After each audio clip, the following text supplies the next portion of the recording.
Hoy el capítulo 20 de Valencia 2025, Renacer tras la Dana, nos trae hasta Pedralba, un municipio de la comarca de la Serranía, uno de los municipios más afectados por la Dana del 29 de octubre. Lamentablemente aquí también hubo víctimas mortales que sumar a la trágica lista que nos dejaron las inundaciones. Venimos 6 meses después para ver cómo van los trabajos de reconstrucción. Son bien visibles en sus calles. Vamos a hablar con 3 de las personas afectadas. Son Encarna Andrés, María Jesús Porter y Gonzalo Serigó. Ellos resultaron afectados en la zona urbana, en el núcleo urbano, y nos trasladaremos también a la zona del Parque Natural donde nos encontramos ahora mismo, donde está el río Turia y donde también el escenario es de auténtica devastación cuando han pasado 6 meses desde aquel 29 de octubre. Valencia 2025. Renacer tras la Dana. Un podcast de Radio Valencia Cadena SER. Y estamos ya con Encarna, con María Jesús y con Gonzalo. ¿Qué tal estáis? Gracias por recibirnos. Nada, gracias a vosotros. Gracias por venir. Primero, la ubicación. Estamos grabando para que nos esté escuchando por la radio en tu casa. Sí. Bueno, en lo que queda de casa podemos decir, ¿cómo lo describimos? ¿Qué pasó aquí? Aquí es que tuvimos una riada muy fuerte. ¿Hasta dónde llegó el agua? Porque ahora vemos que las paredes están todas como rascadas, pero que hay que hacer obra. Esta casa es que como tiene la altura tan alta, porque son casas antiguas, pues me calcularon unos 3,5 metros en alguna zona. Y son puertas muy altas y estuvo el agua por encima de los marcos. Y permaneció unas 3 horas el agua quieta, hasta que rompió y empezó a salir el agua. Por lo que vemos, no has podido volver a tu casa de momento. No. Estás esperando, supongo, que a reformarla. Tienes bastantes trabajos por hacer por delante. Sí, todavía está secándose. Han venido a picar un poco las paredes, pero todavía la capa freática está bastante alta. La humedad empieza a expulsar la pintura y el capao que pusimos. Pero ahora que hará el buen tiempo, me imagino que van a dejar secar un poco más. Lo tenemos abierto día y noche, ¿eh?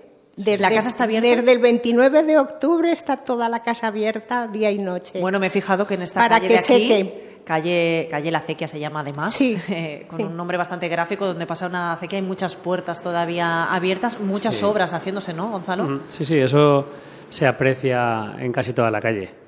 Hay gente que tiene miedo, por un lado, dejar que pase tiempo para que todo seque, todo vuelva a su sitio para poder empezar a construir y a obrar. Y luego hay mucha gente que directamente tiene miedo de volver a construir, a volver a habitar esas viviendas. Y podéis comprobar que hay puertas abiertas, garajes abiertos, y la gente lo deja así para que seque. Y da la sensación de que están casi abandonados. Habla, Gonzalo, de miedo. Antes de empezar a grabar me contabas que a ti te pasa algo similar con tu casa, la casa familiar donde has vivido, gran parte de tu vida. Pues sí. La casa es que ya lleva 4 generaciones de farmacéuticos.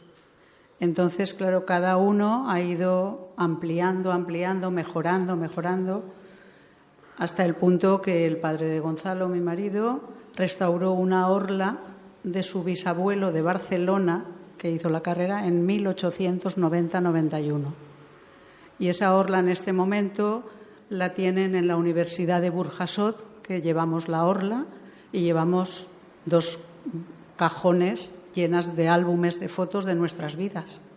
Porque lo perdisteis todo ese día. O sea, estaba todo mojado, todo se estaba floreciendo, se estaba estropeando, el barro entre las hojas de los álbumes. Y entonces lo llevamos allí porque dijeron que todas las personas afectadas que lo llevasen, que lo iban a restaurar. Te preguntaba por tu casa, tú tampoco has podido volver a tu casa. No. También te planteas, incluso me decías, no hacerlo, no arreglarla, no reformarla. No, por lo menos cerrarla, que no entre, porque ahora en el patio, o sea, al fondo de la casa, que es una entrada de carro antigua, había una cristalera que separaba un patio interior de la casa. Entonces esa cristalera desapareció el día de la riada. De la fuerza del agua se rompió la cristalera.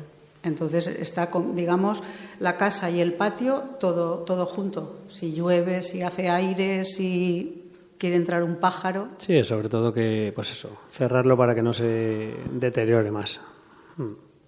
No se deteriore más, a mí me ha parecido significativo. Han pasado 6 meses y me decías, en las lámparas, por ejemplo, techos altos también imagino, todavía hay restos de esas cañas. Sí, ahí, claro, es que esto nos atropelló a todos. Entonces, luego pasaban muchas cosas por la cabeza, arreglar, no arreglar, dejar secar, buscamos otra cosa. En este caso ella pues se fue a otra casita de alquiler y ahí pues tampoco se invirtió demasiado tiempo en limpiar concienzudamente la vivienda porque no se iba a habitar de momento. Claro. Entonces las lámparas tienen todavía los restos de la riada, las cañas por arriba, las paredes sí que están picadas, pero al no estar las puertas del patio, claro, está todo, entonces se empolva todo y eso es lo que me refería con lo del deterioro. Pero os preguntaba y me contabais antes de empezar que se da una casualidad aquí, una casuística. Muchas de estas casas son casas familiares que están, bueno, pues habitadas por vuestras familias durante años y años, siglos incluso. Muchas de ellas no estaban aseguradas. No. Sí, eso es lo que yo te decía. Esto es una opinión personal mía. Habrá algunos vecinos que sí tengan seguro, pero mi opinión es que la mayoría de vecinos aquí es que, como son casas de toda la vida, que no tienen una hipoteca detrás que muchas veces nos obliga a tener ese tipo de seguro, pues la mayoría de ellos no tienen seguro. Y entonces, por ejemplo, el caso de mi madre. Claro, por eso el plantearse, bueno, pues se hace todo más complicado. No gastarse, se hace más complicado porque, claro, al final, pues sí, todo tiene que salir de tu pulmón, de tu bolsillo y muchas veces con las ayudas directas que bienvenidas han sido, por supuesto, pero pues hay gente que tenía muchos daños y con eso no te da para cubrir más que una pequeña parte de los gastos. Estamos aquí, no sé si serán 100 metros o 200 metros, ¿tienes la farmacia? Sí. La clínica, sí, en la misma calle. Justo donde habéis aparcado, un poquito más adelante. Está un pelín más alto que esto, pero allí entraron en torno a 2,5 metros de agua, tanto en uno como en otro negocio. La clínica que le acababais de inaugurar. Pues hacía solamente 11 días. El día 18 hacíamos la inauguración y luego el día 29 fue la desgracia. La verdad es que no dio tiempo prácticamente ni a disfrutarlo. No. Ahora habéis podido reabrir, pero yo os quería preguntar por esa tarde, bueno, aquí, más bien noche, cuando sufristeis estas inundaciones. Claro, entiendo que la farmacia estaba cerrada, pero bueno, contadme. No. Yo estaba trabajando. Sí, estabas trabajando. Sí. ¿Cómo fue? ¿Cmo recuerdas ese día? ¿Qué pasó aquí en Pedralba? Pues ese día, por la mañana, empezaron a ver las amenazas a nivel de los colegios, ayuntamiento, de que entonces tuvimos que ir a recoger niños. Entonces las compañeras que tenían que venir a trabajar tenían miedo. Entonces yo les dije que no vinieran y que ya me quedaría yo, porque normalmente cuando llueve pues no suele venir mucha gente, suele ser una tarde tranquila y demás. Entonces a mí no me tocaba trabajar, pero me quedé trabajando. Nada más abrir ya empezaron los problemas de lo del tema de la luz y internet y demás. Se fueron 3 veces. 3 veces se fue la luz. Entonces, cada vez, yo desde nada más abrir la farmacia a las 5:30, la luz se fue y yo no podía trabajar. Porque todo hoy en día va con los ordenadores y demás. Entonces estaba en la puerta viendo llover, iba recogiendo un poco de agua que entraba y iban pasando gente de policías y los municipales, el propio alcalde, y entonces sí que iban revisando los niveles del agua por el pueblo y iban avisando a los vecinos. Lo que hicimos fue, en un momento que volvió la luz, yo pude cerrar la puerta automática para que no se abriera cada vez que pasaba algún vehículo o alguna persona o eso. Y entonces me fui a sacar los coches del garaje, por si acaso llevaban los niveles de agua. Entonces, a la que luego volvió la luz más tarde, conseguimos cerrar la persiana de la farmacia y empezamos a evacuar a las mujeres, los niños, a mi madre también. Eso serían en torno a las 7 y pico de la tarde.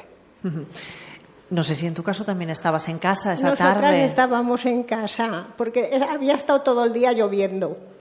Yo tenía las flores preparadas para haber ido al cementerio. Claro, víspera de Todos los Santos. Porque el día anterior sí que estuve. Pero ese día ya apareció lloviendo mucho y no nos movimos de casa. Mi hermana estaba arriba en su piso y nosotros aquí. Y Salvador sí, iba y venía algo, pero poco, salió poco.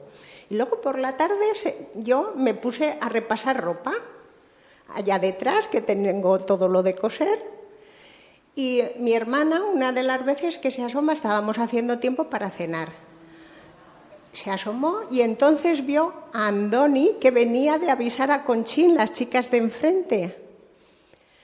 Y dice, María Jesús, Raquel, subiros arriba que en 10 minutos tenemos el agua. Y baja mi hermana, porque yo ni enterarme, baja mi hermana y me lo dice, digo, uy, cuando avisa una persona así, esto no es una tormenta normal. Claro. Con que no hice más que coger a mi perrita, una perrita que tenía Malika. Total, que Salvador, digo, Boro, llévate el coche, que están sacando coches de casa, de aquí hay un almacén que tienen un garaje, digo, están sacando coches de casa de Perú. Y me hizo caso, cosa que es rara, y se fue con la furgoneta. Y digo, de aquí un ratito vienes a ver, igual no pasa nada, gracias que nos subimos. Y en 10 minutos, no fue menos, vimos la tromba del agua por la zona donde está la farmacia de Gonzalo venir hacia nosotras. Y ya nos subimos arriba. ¿Qué hora sería? ¿A las 7:30, 8 cuando te subiste? Yo más tarde. Era un poquito antes de cenar. Yo estaba haciendo tiempo para calentar la cena, que la tenía preparada y ahí se me quedó. Y eso fue una primera subida. Sí, eso fue la primera. Entonces cogimos mi hermana y yo nos subimos y Boro se fue con la furgoneta. Y cuando pasó el agua, dijimos, uy, pues vamos a bajar, abrimos las puertas y limpiamos. Y habían unos chicos que no sé quiénes eran porque me gustaría darles las gracias. Y nos dijeron, no bajen, tírennos las llaves y le abrimos nosotros y saldrá el agua. Pero no podíamos porque teníamos el pestillo. Total, que bajamos y limpiamos. Y cuando estamos acabando de limpiar, como tenía las puertas abiertas, es cuando vino la segunda subida de agua. Que esa sí que fue la que llegó. Y en un momento fue del tobillo, fue algo impresionante, al pecho.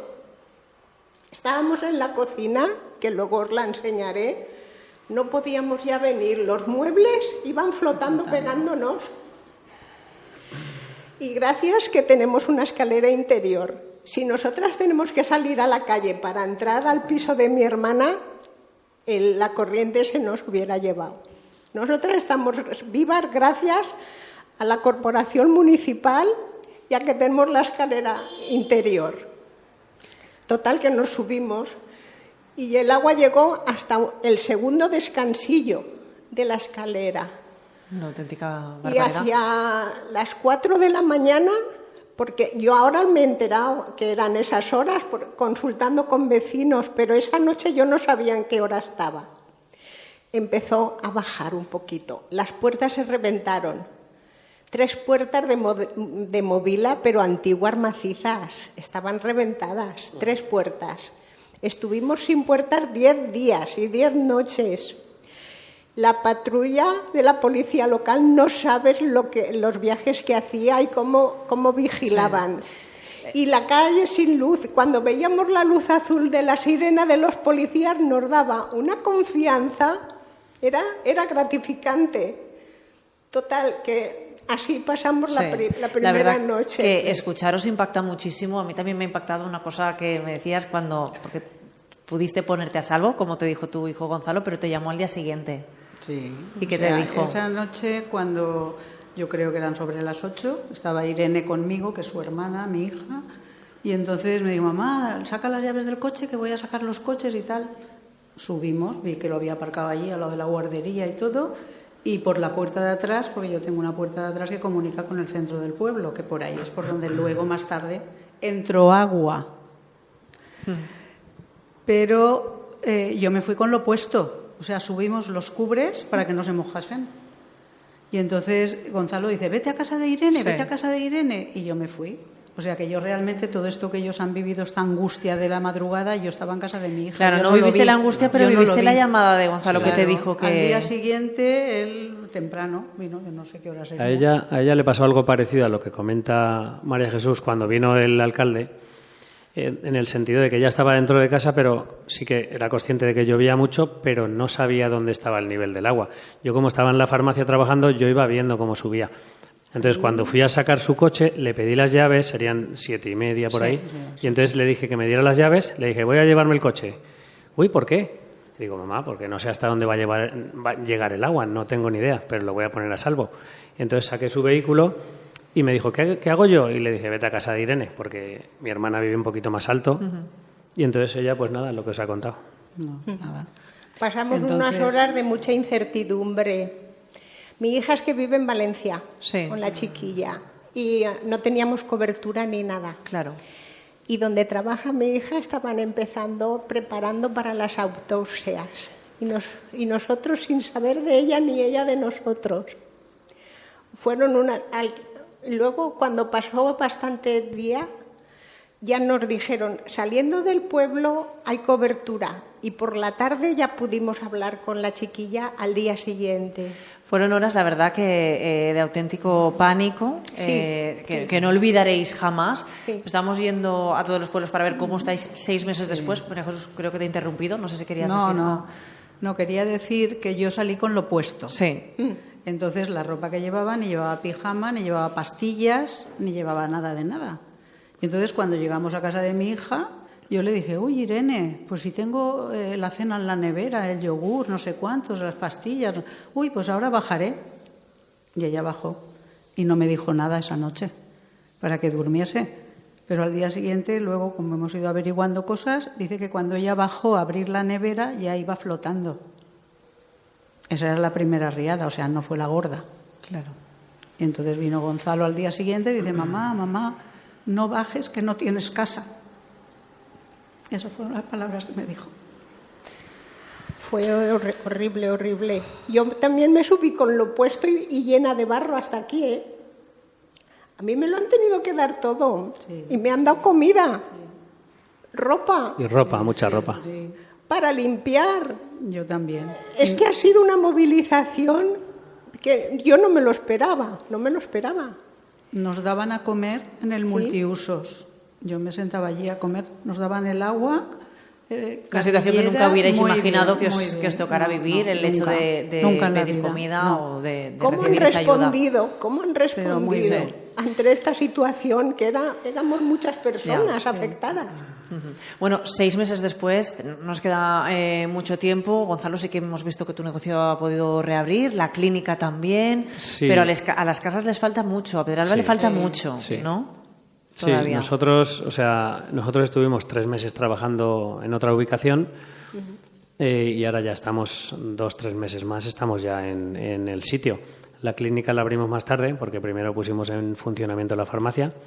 La clínica la abrimos ahora hace un mes, poco más o menos, y todavía estamos con cositas, falta mucho, porque esta semana aún vino el del mobiliario, porque también van desbordados de trabajo.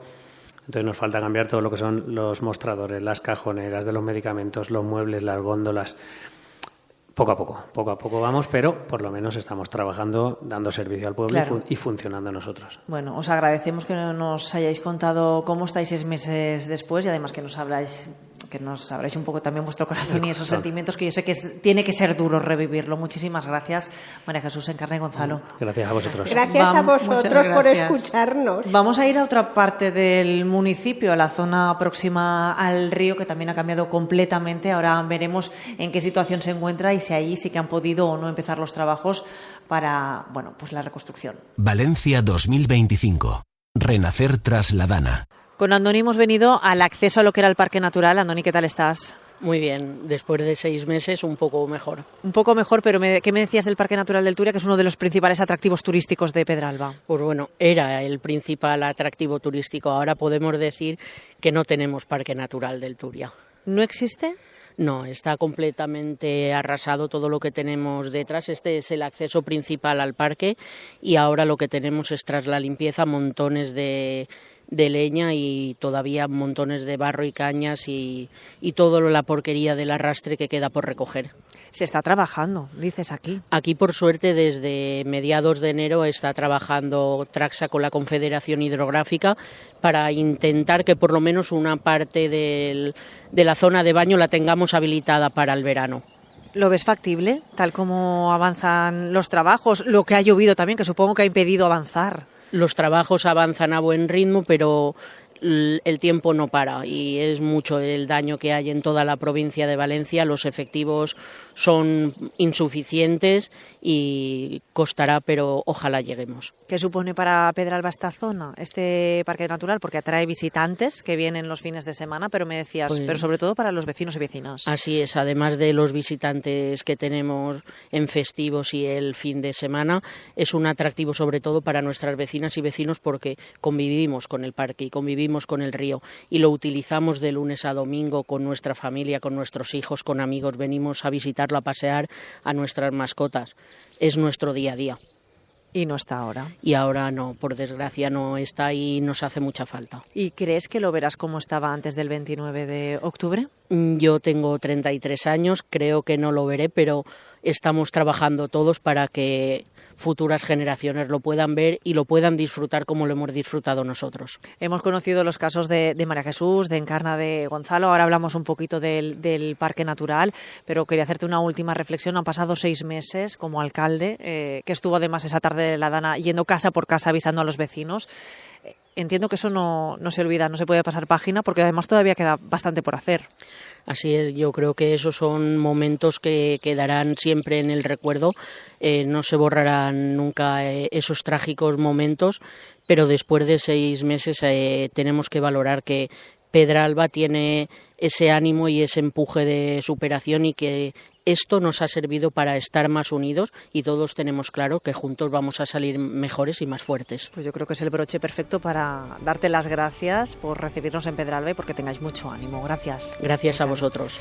Continuaremos este repaso por todos los municipios afectados por la Dana. La semana que viene continuaremos visitando estas localidades. Concretamente estaremos en Aldaya. Valencia 2025. Renacer tras la Dana. Dirección Jessica Crespo. Vídeo y edición Santi Botella. Patrocina Balearia y Caixa Popular.